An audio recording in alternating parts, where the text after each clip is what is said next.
या भव्य अशा मोर्चाच्या निमित्ताने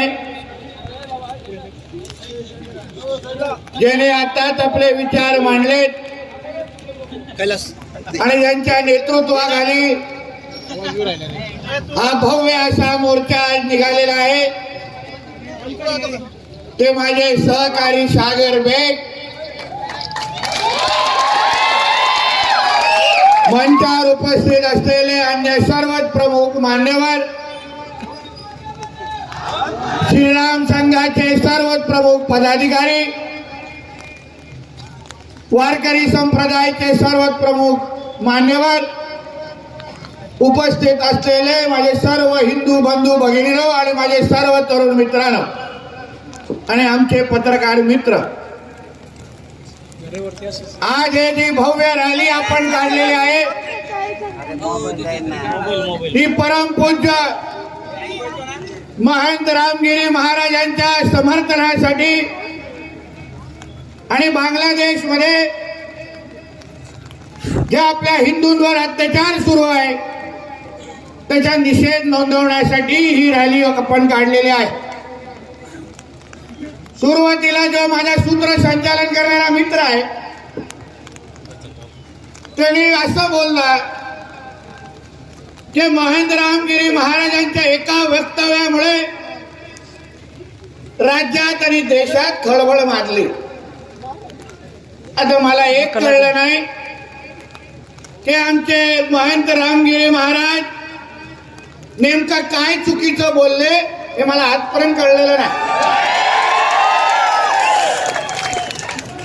मला हे जेवढा राज्यामध्ये देशामध्ये जेवढ्या मस्जिदी आहेत त्याच्यामधले जेवढे मौलवी आहेत त्यांच्यामध्ये जे काय खोपडी काय त्यांच्यातले काय बुद्धिवान आहेत नसणार पण आहेत कुठले दोन चार असले चुकून त्यांनी माझ्याबरोबर या स्टेजवर यावं, या व्यासपीठावर उभं राहावं आणि मग त्यांनी मला सांगावं जे आमचे महंत रामगिरी महाराजांनी जे बोललेले आहेत ते खोटं आहे का, त्यांच्यातल्या बुद्धिवादी जे लोक आहेत त्यांचे जे विचार मांडणारे लोक आहेत त्या लोकांनी हा विषय कधीच मांडला नव्हता का या त्या मौलवींनी येऊन माझ्या इथे स्टेजवर सांगावं। त्यांची हिंमत असेल तर सांगावं, कारण का या हिंदू राष्ट्रामध्ये अगर हिंदूंवर बोलल्यानंतर हिंदूंची बाजू घेतल्यानंतर आणि इस्लामचा बुरखा फाडल्यानंतर अगर त्या वक्तव्याने अगर खळबळ माजत असेल तर मग पाकिस्तानमध्ये काय वेगळी परिस्थिती आहे। ही परिस्थिती आहे हिंदूंची, तिथे पण राहणारे जे हिंदू आहेत ते अल्पसंख्य आहेत, तिथे काय ते तोंड उघडू शकत नाही। तिथे अगर पाकिस्तानमध्ये हिंदूंना अगर जिवंत राहायचं असेल तर यात त्यांना धर्मांतर करून इस्लाम स्वीकारायला लागतो, या तर मग त्यांना मारून टाकलं जातं। दोनच पर्याय असतात त्यांचे। आम्ही तर ह्यांचे लाड करतो, इथे त्यांची दाढी कुरवडत बसतो, त्यांचे रोज दिवसा 5 वेळा त्यांचे भोंगे वाजतात धुमडावरती होऊन आणि आम्ही सहन करतो।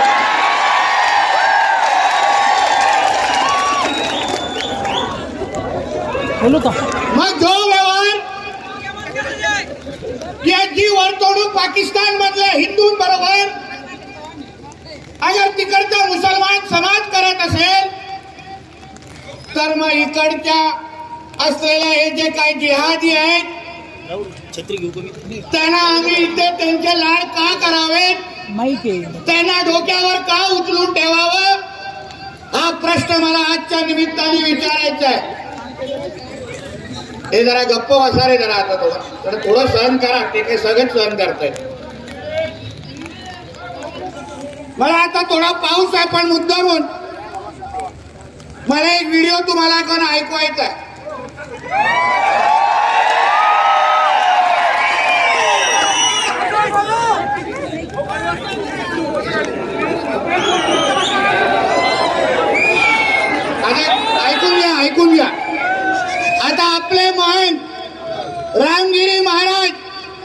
हे जे बोलले तेच त्यांचे अन्य लोक कसे बोलले हे ऐका.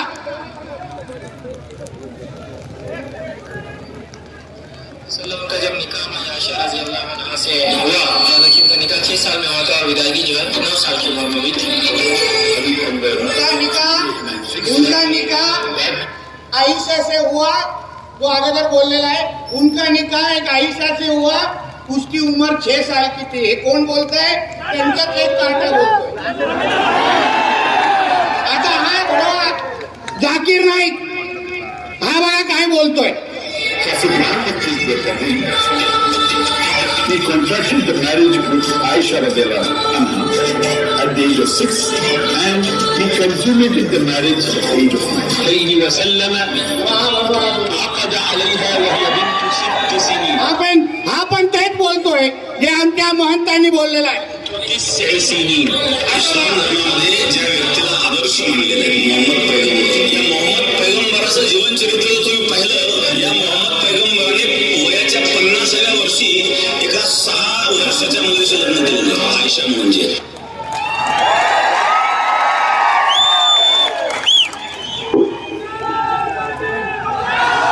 आता काय वेगळं बोलले, मग कशाला धमक्या द्यायच्या. तुमचे काटे सगळे तेच बोलतायत, तुमचे वेगळे बोलत नाही. आणि आमच्या महाराजांनी तुमच्या मोहम्मद पैगंबराबद्दल जे काही लिहिलंय, जे सत्य आहे ते सांगून ते फक्त ते बोलले आहेत आणि त्यांनी प्रबोधन केलेलं आहे. मग ह्या गोष्टीवर तुम्ही त्यांच्या विरोधात मोर्चे काढणार, त्या विरोधात त्यांच्यावर खोट्या केसेस टाकणार.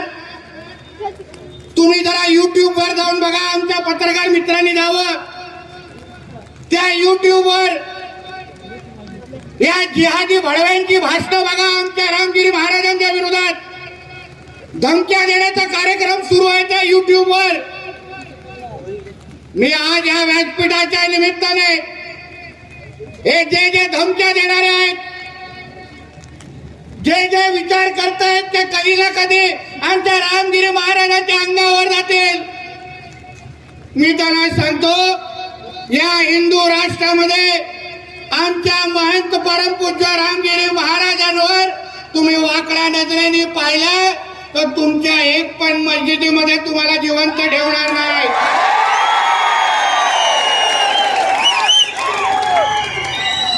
आम्हाला तुमचे सगळे पत्ते माहिती आहेत. तुम्ही काय आमच्याकडून पळू शकणार नाही. तुम्हाला ज्या भाषेमध्ये समजतं त्या हिंदीमध्ये सांगतो. अगर हमारे रामगिरी महाराज के ऊपर उनका बाल भी बांका हुआ तो तुम सबको चुन चुन के मारेंगे, याद रखना.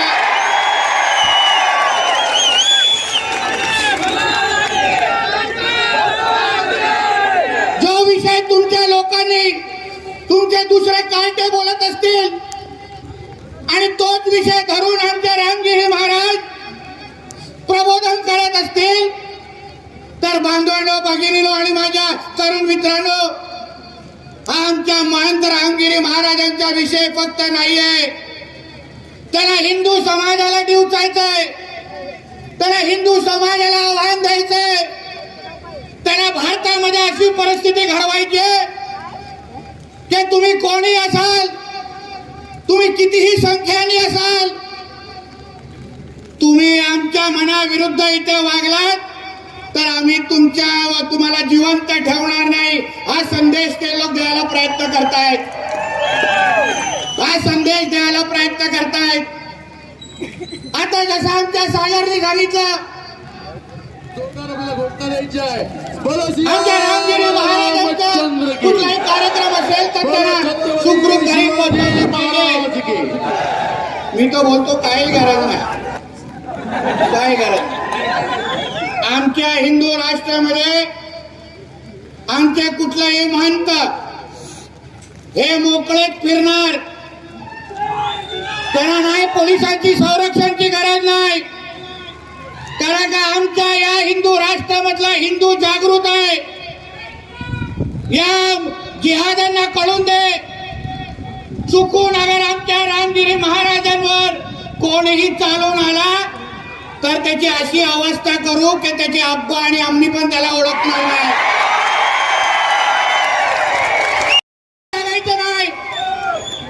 उगाच आमच्या नादी लागायचं नाही. हे आमचं हिंदू राष्ट्र आहे.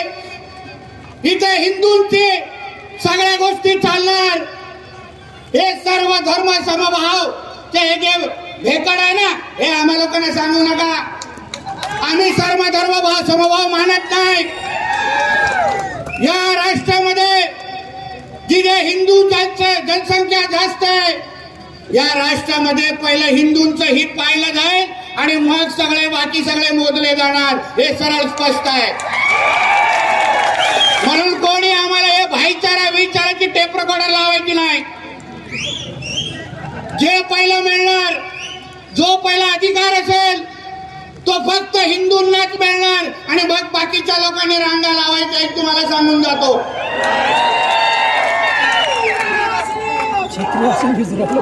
बांधवांनो, ज्यांच्या विरुद्ध आपण लढतोय, आमच्या अगोदरच्या महाराजांनी जे सांगितलं, त्यांच्या ज्या इस्लाम मध्ये ज्या लिहिल्या आहेत त्या गोष्टी तुम्ही समजल्या पाहिजेत. है ना, आपली जनसंख्या कमी करायची आहे. है ना, माहिती आहे की अगर आम्ही संख्येने अगर जास्त मोठ्या प्रमाणामध्ये बाहेर निघालो तर है ना किडे मोकडांसारखा आपण चिरकून टाकू. है ना, माहिती आहे. म्हणून यांनी षडयंत्र चालू केले आहेत. लव जिहाद, लँड जिहाद आणि त्या वक्फ बोर्डच्या नावाने त्या माध्यमातून हिंदूंची जनसंख्या आहे ना कमी करायची आहे. माझ्या इकडच्या भगिनींना लव जिहादच्या नावाने हे लोक कार्टे फसवतात. या नालायकांना त्यांच्या अप्पांनी जे काही खरं नाव दिलंय ते सांगून आमच्या भगिनीकडे जाता येत नाही. तिला प्रेमामध्ये देता येत नाही. तिला खोटं बोलायला लागतं आणि मग तिला फसवायला लागतं. या गोष्टी माझ्या भगिनींनी समजून घेतलं पाहिजे. आणि मी तुम्हाला सगळ्यांना सांगतो, लव जिहादची कुठलीही केस या आजूबाजूच्या प्रकरणात झाली, पोलिसांना तक्रार करण्याच्या भानगडीत काढू नका. पहिले हात पाय काढा आणि हात उलटा करा. पहिले हात पाय काढा आणि मग पोलिसांकडे 2 तंगड्या पाठवा. मला साहेब बाकीचं शरीर किती पडले नंतर घेऊन जा. तेवढ्या माझ्या भगिनी आहेत, त्या हिंदू भगिनी आहेत. नाही बघायचं वाकड्या नजरेने. नाही कोणाची हिंमत होता कामा नये. कशाला तक्रार करत बसायचं. आमच्या भगिनीचं आयुष्य खराब करेपर्यंत आम्ही गप्प बसणार आणि मग खराब झाल्यानंतर आम्ही पोलिसांकडे बसून तक्रार करत बसायची. ही शिकवण दिली आमच्या छत्रपती शिवाजी महाराजांनी आम्हाला. त्याने स्वराज्यावर येणाऱ्या प्रत्येक आक्रमणाला ज्या पद्धतीने अंगावर घेतलं, मग त्यांनी समोरच्या शत्रूची संख्या बघितली नाही. अफजल खान कोणी असेल, तो औरंगजेब कोणी असेल, त्यांनी कधी बघितलं नाही. माझ्या स्वराज्यावर अंगावर चालून आलाय, मग तो कितीही मोठा शत्रू असेल पण मी त्याला संपून टाकणार. हे ब्रीद वाक्य आमच्या छत्रपती शिवाजी महाराजांचं होतं. आपण अगर त्यांच्या समोर नतमस्तक होत असू तर नुसतं त्यांचे बिल्ले लावीपर्यंत थांबू नका. नुसतं त्यांच्यासारख्या दाड्या वाढून बसू नका. त्यांचे विचार आत्मसात करा. लोकांना कळलं पाहिजे, जनतेला कळलं पाहिजे हे रायतेचं राज्य आहे, हिंदूचं राज्य आहे. इथे हिंदूकडे वाकड्या नजरेने कोणी पाहिलं तर त्याचे डोळे आम्ही ठिकाणावर ठेवणार नाही, अशी भीती त्यांच्यामध्ये बसली पाहिजे. आज बघा, आपली जी मोठी एवढी रॅली निघाली, होते का कोण बाहेर येण्यासाठी? दिसत होते?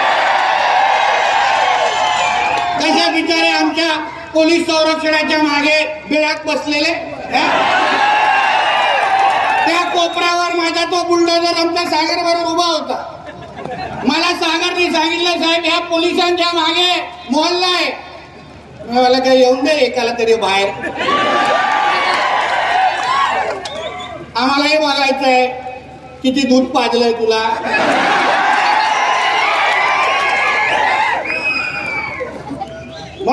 पद्धतीने हिंदू समाज म्हणून, हिंदू धर्म म्हणून आपण आपल्या पद्धतीने ताकदीने वागलं पाहिजे. कशाला गरज आहे आमच्या रामगिरी महाराजांना संरक्षणाची?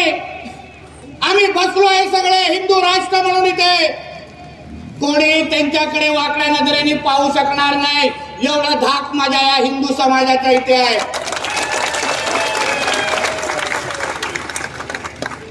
चांगलं केलं महाराजांनी, वक्तव्य मागे घेतलं नाही, घेणार पण नाही. रक्ताने भगवाय त्यांच्या शरीरामध्ये ते कधी वक्तव्य मागे घेणार नाही. मी तर महाराजांना सांगेन, अजून प्रबोधन करा मोहम्मद पैगंबरांबद्दल. आम्हालाही बघायचंय कुठून कुठून बाहेर निघतात आणि किती परत जातात. म्हणून उगाच आम्हाला इथे सुक्या धमक्या द्यायच्या नाहीत. मी पोलीस प्रशासनाला सांगेन, यांच्या जे युट्यूबवर जी काय वळवळ सुरू आहे, कोण आपल्या अगर हिंदू समाजाची मुलं कोणी अगर त्या रामगिरी महाराजांच्या स्टेटमेंटचा अगर कोणी व्हॉट्सअप स्टेटस ठेवलं, ते बडवे जे जाऊन त्याला त्यांच्यावर हात उचलण्याचे जे प्रकार सुरू आहेत ना, मी पोलीस बांधवांना सांगेन, वेळेत आवरा, नाही तर पुढच्या वेळी तुम्हाला 100 नंबरवर फोन येणार नाही. नुसतं बॉड्या पाठवू आम्ही परत तुम्हाला पोस्टमॉर्टम साठी. एक लक्षात ठेवा, आम्ही उगा तिथे सहन करण्यासाठी बसलेलो नाही, आम्ही उगा अंगावर घेण्यासाठी बसलेलो नाही. अरे आम्ही इथे काय चूक केली मला तेच कळलं नाही तरी पहिल्या दिवसापासून. माझ्याकडे पत्रकार आले, साहेब रामगिरी महाराज, मग काय झालं मग त्याच्यात? बरोबर बोलले, काय प्रॉब्लेम त्याच्यात? माझ्या बाकीचे कशाला मग बोलते अशा अशा विरोधकांना. मला विरोधकांचं आता सुंत होऊन धर्मांतर झालंय आमच्या इथे. तो आता आतमध्ये बाथरूम साठी उभा राहतो का बसतो हे पहिला बघायला लागला. मग त्यांचा तो तू विषयच सोड रे, जे आहे मुद्द्यावर विचार मला जरा काय करायचं पुढे. म्हणून उगाच यांचे कोणाचे लाड सहन करायचे नाही. बिंदास हिंदू म्हणून आमच्या रामगिरी महाराजांनी विचार मांडावे, प्रबोधन करावं. अगर आमच्या रामगिरी महाराजांना काही झालं तर तुमचे 4-5 मौलवी कमी होतील, एक लक्षात घ्या. तुमचे 4-5 जी नावं आता त्यांचे जे काय भाषण मी ऐकतोय त्यांच्या सगळ्यांचे पत्ते काढून ठेवले. कुठल्या कुठल्या बायकोकडे किती वाजता जातो हे सगळे आपले माहिती. हे काय एकाच्या घरी जात नाही ना. आपण कसा एकच पत्ता, यांचा कसा किमान 10 पत्ते. म्हणून ह्या विषय तुम्ही समजून घ्या. पहिलं जे वातावरण निर्मिती केलं जात आहे, अरे पाकिस्तान मध्ये आयुक्त आपण जे आपल्या इकडे कोण हिंदूची बाजू घेतली, इस्लाम बद्दल कोणी सत्य सांगितलं तर त्याला एवढा घाबरण्याची गरज आहे. बिनधास्त फिरलं पाहिजे, बिनधास्त वावरलं पाहिजे, कोणीही काही घाबरलं नाही. हे जे काही खोटे केसेस टाकणारे लोक आहेत ना, मी तो बोलतो जो केस टाकायला जाईल ना त्याला पोलीस स्टेशनच्या बाहेर जाऊन उभे राहा, कधीतरी तो रिपोर्ट घेऊन बाहेर येईल ना, मग दुसरी टाकायला आपण जाऊ आतमध्ये. साहेब आपल्या हाताने जरा 302 झाले, जरा केस घेऊन टाका. म्हणून उगाच मी एवढंच तुम्हाला सांगायला आलेलं. हे जे काय महाराष्ट्रामध्ये वातावरण जे सुरू आहे छत्रपती शिवरायांच्या संदर्भात, आज कोणा मोठ्या मुंबईमध्ये जोडे मारत होते मोठे. जे सिंधुदुर्गामध्ये झालं तो कुठलाही शिवप्रेमी त्याला स्वीकारणार नाही. कुठलाही शिवप्रेमी रात्री झोपलेला नाही आणि तिथे परत दिमागदार मूर्ती आणि पुतळा उभा राहणार आहे, ज्याला पूर्ण जगाला हेवा वाटेल अशी मूर्ती आम्ही उभी करून दाखवू महाराजांची. आणि जो पण तो आपटे फापटे आहे ना त्याला तर एकत्रित आपटणार, तुम्ही चिंता करू नका. तुम्हाला माहिती आहे आपल्या दरबारामध्ये माफी नाही कोणी असला तरी. पण मला एक प्रश्न विचारायचा आहे, जो न्याय तुम्ही त्या आपटेला लावताय, मोठ्या शिवप्रेमी म्हणून बाहेर निघताय, मग हडपसर पुण्यामध्ये एका जिहादी पठाण नावाच्या जिहाद्याने भर दिवसामध्ये तो बाहेर बाईकवरून उतरतो आणि दगडाने तिथे शिवाजी महाराजांचा पुतळा तोडून टाकतो. त्या पठाणच्या बद्दल तुम्ही लोकांनी जोडे मारो आंदोलन का घेतलं नाही? कारण का तो पठाण होता, कारण का तो जिहादी होता, कारण का तुम्ही त्यांची दिवस रात्र चाटताय म्हणून का? जो न्याय तुम्ही त्या हप्त्याला लावताय तोच न्याय त्या पठाणला का लावत नाही? हा प्रश्न मला या लोकांना विचारायचा आहे. छत्रपती शिवरायांच्या किल्ल्यांवर जे काय हिरवी चादर टाकण्याची काय मोहीम सुरू आहे त्याबद्दल कुठलेही हे आज जे जोडे मारो आले कधी बाहेर आले नाही. तेव्हा काय झालं आपल्या विशालगडवर? कधी काय कुठून आले ते खडगे, कुठून आले त्या मदार, कोणी बांधले आहेत ते, कुठले पुरावे आहेत का कोणाकडे? रात्री झोपल्यावर मदार नसते, उठल्यावर सगळं वरती येत यांचं. कुठून येत आहे ते? मला मोहम्मद पैगंबराला मानणारे जे मुसलमान आहेत, मला त्याला विचारायचं आहे, मोहम्मद पैगंबराच्या शिकवणीमध्ये मदार आणि कबरला महत्व आहे का? खडग्याला महत्व आहे? दगडासमोर त्याला नतमस्तक होतात का? मूर्ती पूजा करतात का? मग तुम्हाला या किती वय तुझं? 13.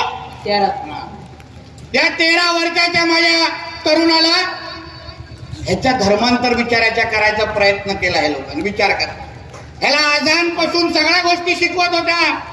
हिंदू धर्माच्या बद्दल सगळ्या चुकीच्या गोष्टी सांगायच्या. इस्लाम किती महत्वाचा आहे हे या लहान मुलाला ह्या वयामध्ये शिकवण्याचा पाप हे जिहादी करतायत. आम्ही कशाला गप्प बसायचं? कशाला सोडायचं ह्या लोकांना?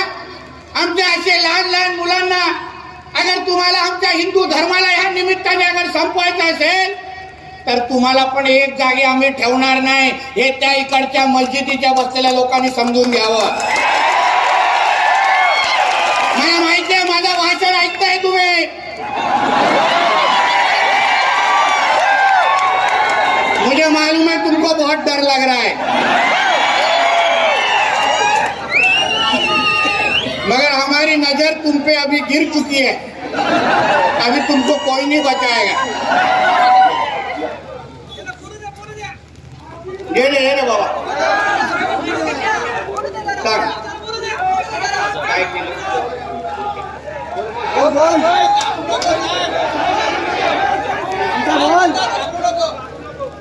बोल.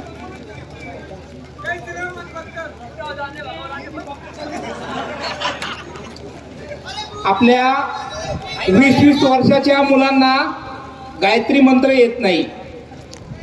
1-2 वर्षामध्ये या मुलाला काय काय शिकवलं जर आहे का तोंडाने?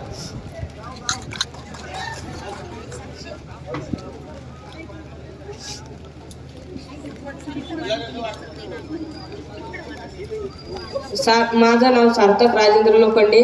मौलाना मी तिकडे खेळायला जायचो तेव्हा मौलानाने मला काम सांगायला लावायचं, दुकानात जायला लावायचा. मग नंतर असं पुरीला चिठ्ठ्या द्यायला लावायचा, नाही दिल्या तर धमक्या देईन, तुला मारून टाकीन, असं तसं करीन. आणि मग नंतर नमाज ते आदान शिकवायला लागला. नाही शिकवली तर तुला मारून टाकीन, तुला बांधून टाकीन.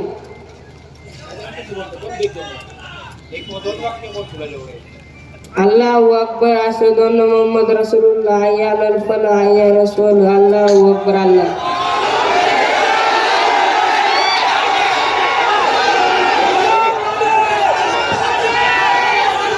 आता सोडायचं का या लोकांना?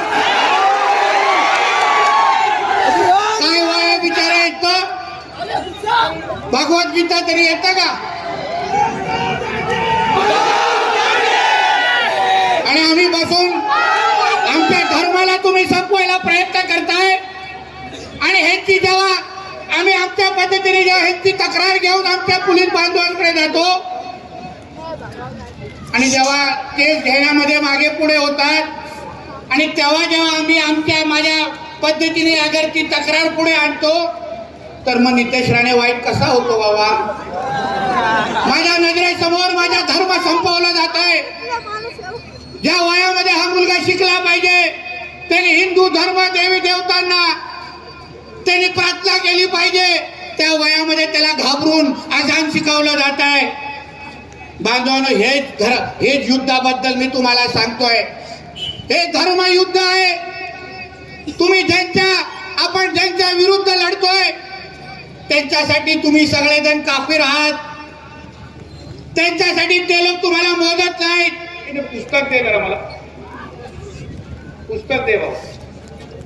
मी मुद्दामून तुम्हाला डॉक्टर बाबासाहेब आंबेडकरांनी स्वतः लिहिलेल्या एका पुस्तकाचे 4 वाक्य दाखवणार आहे. जे काय जय भीम जय भीम करून आमच्या आंबेडकरी समाज, मागासवर्गीय समाजाच्या डोक्यामध्ये चुकीचा गैरसमज हे पसरवत आहे. आपण डॉक्टर बाबासाहेब आंबेडकरांना आपलं दैवत मानतो.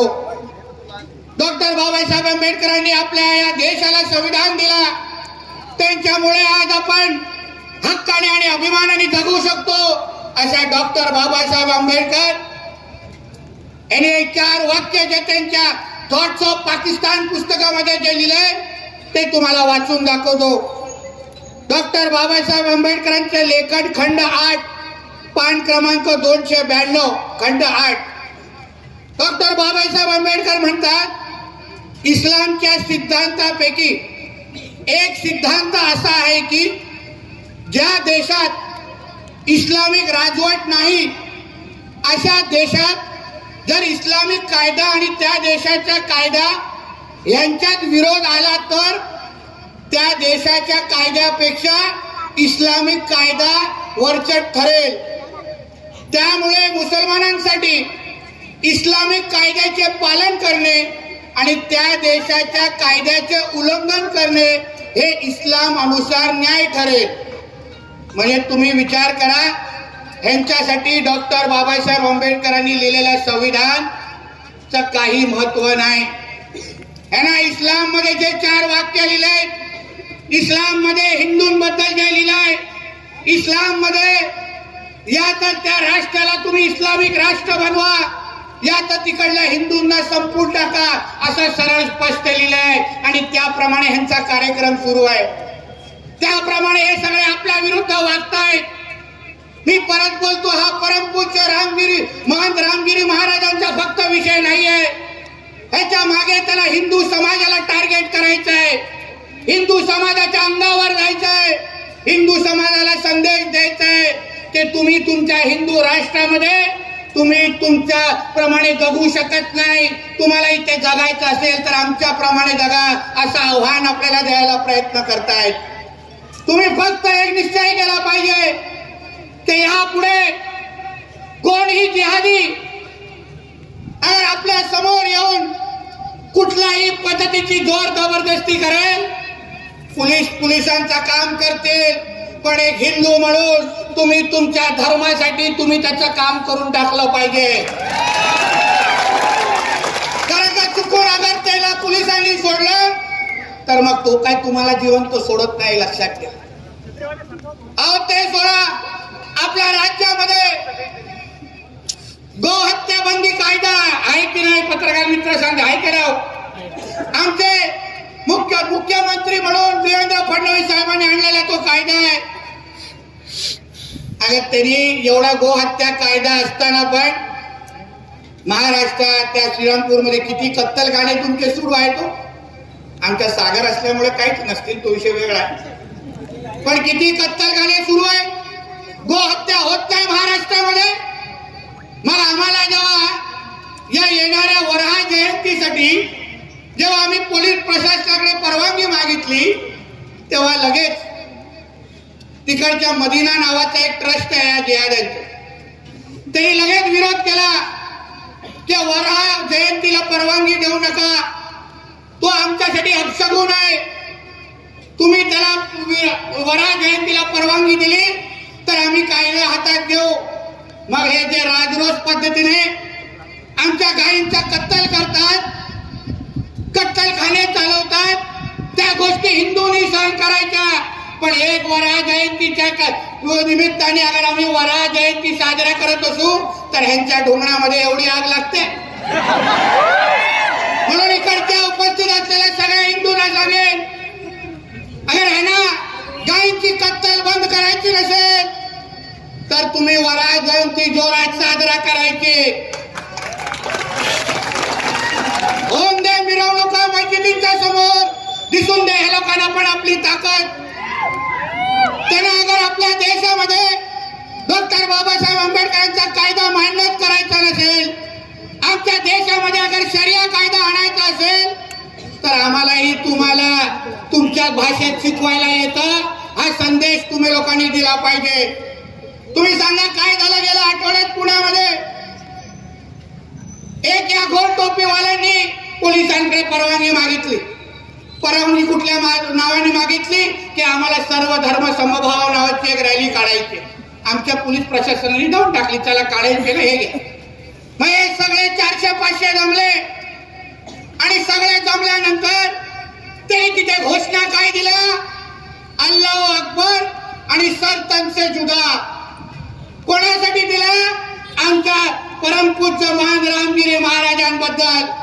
त्या जिहाद्यांना सांगेन, जो आता माझं भाषण त्या मस्जिदीमध्ये बसून ऐकतोय, त्याला मी सांगेन, तू हे सर तनसे जुदाची नाटकं तुझ्या पाकिस्तानमध्ये लाव. तू माझ्या भारतामध्ये आणि माझ्या रामगिरी महाराजांच्या बद्दल अगर सर तनसे जुदा तू घोषणा दिल्या तर तुझी अशी अवस्था करेन की शुक्रवारी पण तुझा डोंगर वरती येणार नाही.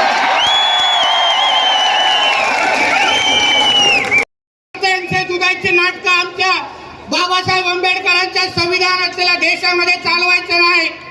इथे काही शरिया कायदा लागू नाहीये. तुम्ही जास्त सर तनसे जुदा बोलत राहिलात तर तुमचा सर आणि तुमच्या तणावर किती ठेवायचा हे टाइम आम्ही ठरवू, एक तुम्ही लक्षात ठेवा. म्हणून यापुढे आपल्याला सगळ्यांना सांगून जातो,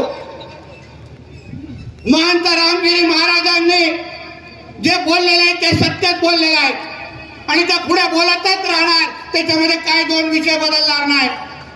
आपल्याला ठरवायचं आहे की आपल्याला या जिहाद्यांची नाटकं सहन करायची आहे की नाही.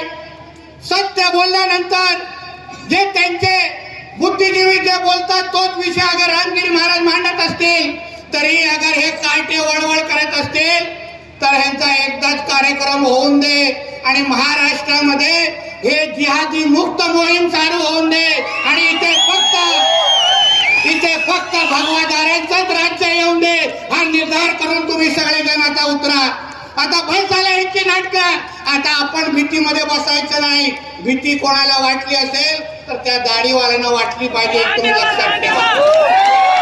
म्हणून या निमित्ताने आपल्याला जे मोठ्या संख्येने तुम्ही आज जमलात, हा जो संदेश आहे द्यायचा तो महत्वाचा आहे. आपण हिंदू राष्ट्रामध्ये हिंदूंनी एवढ्या मोठ्या ताकदीने जमला पाहिजे आणि जेव्हा जेव्हा आपल्यावर या जिहाद्यांची ताकद आक्रमण होईल तेव्हा हिंदू पेटून उठला पाहिजे आणि त्याला संदेश दिला पाहिजे की इथे तुझी नाटकं सहन होणार नाही. बरोबर आहे की नाही? देणार की नाही तुम्ही संदेश? चला मग होऊन जाऊन दे जोरात. हर हर हर हर. उनका अली हमारा बजरंगबली.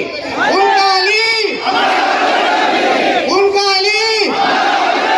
सगळ्यांनी मोबाईलची लाईट चालू करा.